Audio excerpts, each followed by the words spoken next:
ان کے اوپر کوئی پرواہ نہیں. اگر میرا رب راضی ہے، اگر میرا حسین راضی ہے، اگر جناب سیدہ راضی ہے تو میں دنیا کی پرواہ کیوں کروں؟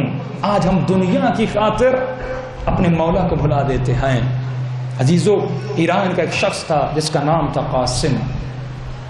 انتہائی بدماش قسم کا انسان تھا، شرابی بھی تھا، لیکن عاشق حسین تھا. عزاداری میں آتا تھا، ماتمداری میں آتا تھا، امام کی مجلس میں آتا تھا. جس محفل میں جاتا تھا وہاں پر جو ان کی ٹرسٹ تھی، بانی تھے، لوگوں نے ان ٹرسٹ کو کہا کہ اگر قاسم آپ کی مجلس میں آئے گا تو ہم اس مجلس میں شریک نہیں ہوں گے، یہ شرابی ہے، یہ گنہگار ہے. تو لوگوں نے مجلسوں میں آنا بند کر دیا. یہ 7 ممبر تھے، 7 ممبر قاسم کے گھر گئے. اب ڈائریکٹ کہنا بھی نہیں چاہتے تھے، آہستہ کہنے لگے قاسم تو یہ بتا، تجھے آقا کا ذکر پسند ہے، مولا کی مجلس پسند ہے؟ قاسم کہتا ہے ہاں. کہتا تم کیا پسند کرو گے، آقا کی مجلس میں رش ہو یا لوگ کم ہوں؟ کہتا میری خواہش ہے میری مولا کی مجلس میں ہزاروں لوگ آئیں، لاکھوں لوگ آئیں.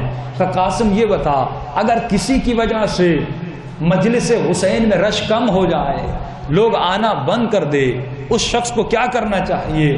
قاسم نے کہا اس شخص کو حسین کی مجلس میں جانا بند کر دینا چاہیے. اگر اس کی وجہ سے ذکر کو نقصان ہو رہا ہے تو نہیں جانا چاہیے.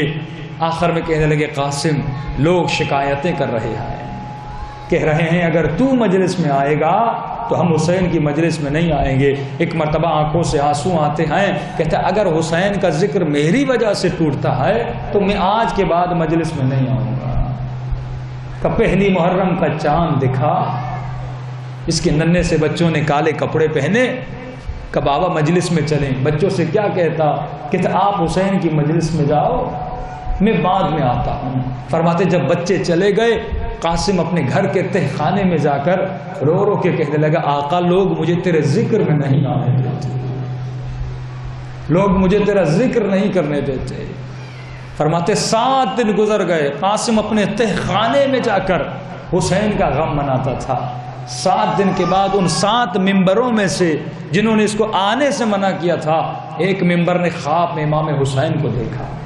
دوسرے کے دروازے پر جاتا ہے، دروازہ کھٹکھٹاتا ہے، کہتا ہے میں نے آقا حسین کو خواب میں دیکھا ہے. دوسرا کہتا ہے میں نے بھی آقا کو خواب میں دیکھا ہے. یہ دونوں تیسرے کے دروازے پر جاتے ہیں. تیسرا کہتا ہے ہم نے بھی آقا کو خواب میں دیکھا ہے. یہاں تک کہ 7 نے ایک ہی خواب دیکھا تھا کہ امام حسین کہتے تو نے میرے عزادار کو مجلس میں آنے سے منع کیوں کیا؟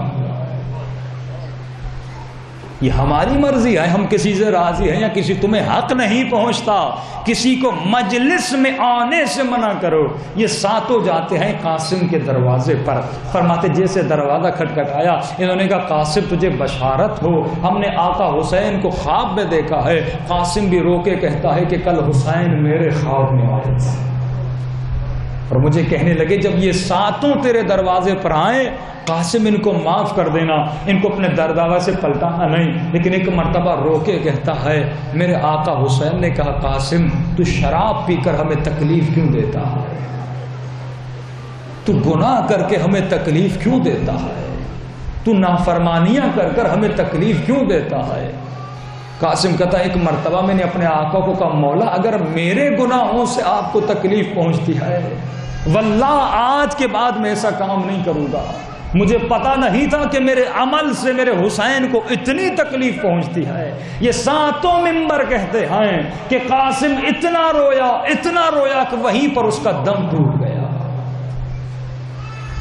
اگر انسان اپنی معرفت کو سمجھے کہ آقا حسین ہم سے کتنی محبت کرتے ہیں، خواتین اس کو سمجھیں کہ جناب زینب آپ سے کتنی محبت کرتی ہے، کہ مولا فرماتے ہیں مومن یہ کبھی مت سوچنا کہ تو صرف ہم سے محبت کرتا ہے بلکہ ہم بھی تم سے محبت کرتے ہیں.